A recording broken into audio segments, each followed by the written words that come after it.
जिनके बारे में आप पढ़ चुके हो और कुछ ऐसी टाइप्स हैं जिनके बारे में आप नहीं पढ़ चुके। वो कौन कौन सी हैं?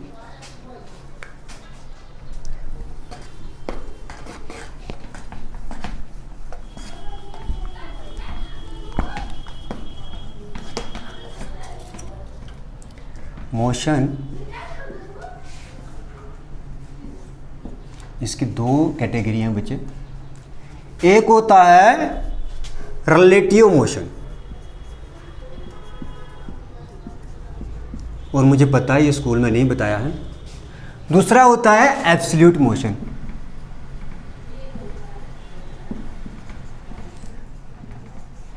तो देखिए बच्चे, रिलेटिव मोशन क्या होता है?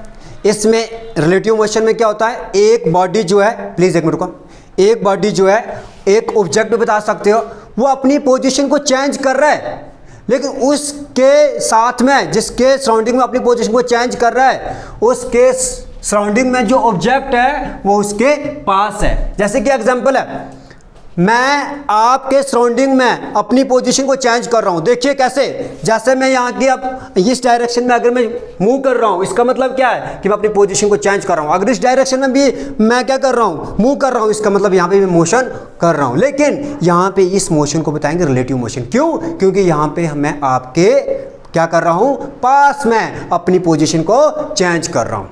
दूसरा बच्चे, आपने देखा होगा कि आप यहाँ पे हो और काफ़ी दूर जाके एक एरोप्लेन जो अपनी पोजीशन को चेंज कर रहा है, तो उसको हम रिलेटिव मोशन नहीं बोलेंगे, उसको हम एब्सोल्यूट मोशन बोलेंगे। क्यों?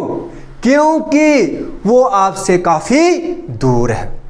दूसरा आपने देखा होगा बच्चे, सन जो है उसके सराउंडिंग में, सन के सराउंडिंग में कौन रिवॉल्व करते हैं, कौन अपनी पोजीशन को चेंज करते हैं? अभी मैंने आपको बताया, प्लैनेट्स।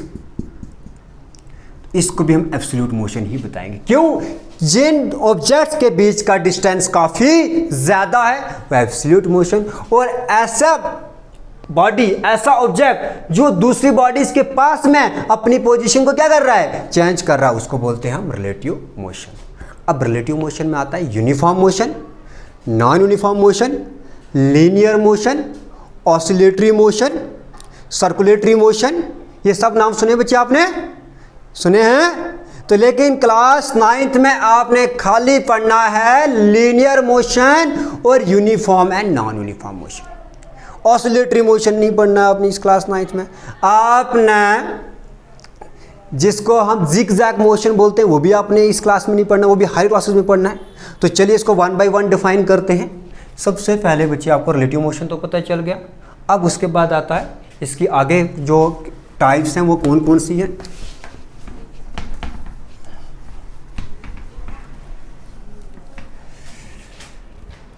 तो बात आती है पहले यूनिफॉर्म मोशन।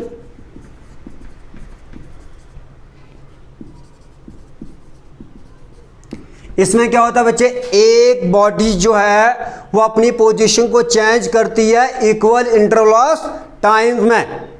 हम ऐसे बताएंगे, a body is said to be uniform motion if it's change position, if it's change its position equal distance into equal interval of times. ठीक है, जैसे कि एग्जांपल के अकॉर्डिंग कैसे बच्चे, मान के चलिए हमारे पास ये पॉइंट है, दूसरा पॉइंट यहाँ पे है, तीसरा पॉइंट यहाँ पे है, चौथा पॉइंट यहाँ पे है।